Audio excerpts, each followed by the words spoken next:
Hurmatlı kesipteşler, men ötkünde dağı ökmet gelip oturganda ayttım ele bir sözde. Üç bilik, atkaru biligi, sot biligi, mıydam çıkarı biligi. Bizden şu karım katnaş joktuğu, o sessiya жүрүп атканда билинип атат Нурлан Тургунбекович. Мыйзам боюнча бардыгы чыгып айтабыз, биз макулбуз, жакшы мыйзам экен. Бирок деп туруп, анан шайлоочуларыбыздын сөзсүз ар бир депутатта шайлоочулардын кайрылуусу бар. Ошондуктан бир могон ретке салып алыш керек болуп атат да биз мыйзамдан чыгып эле кылмыш иштерге кирип кеттик. Азыр эле мен Бактыш Эрүнүч менен сүйлөшүп отурдум эле ушул жөнүндө. Бир азыр Замир Курамаевич билбейм, жерде бир эрге алып айтсаңыз, şu депутаттар менен баягы жеке кылмыш иштер боюнча, жеке иштер боюнча башка жерде жолугуп турайын.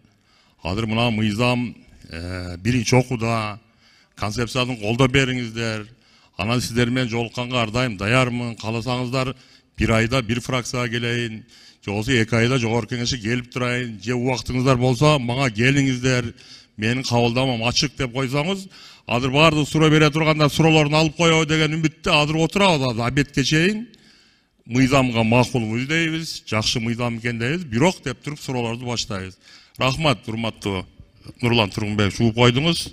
Бул эми сунуш эмес, дагы бир ирет. Мен сунуш бербейм, мен ар биринин добушун, ар биринин сөзүн, ар биринин кайрылуусун сыйлайм.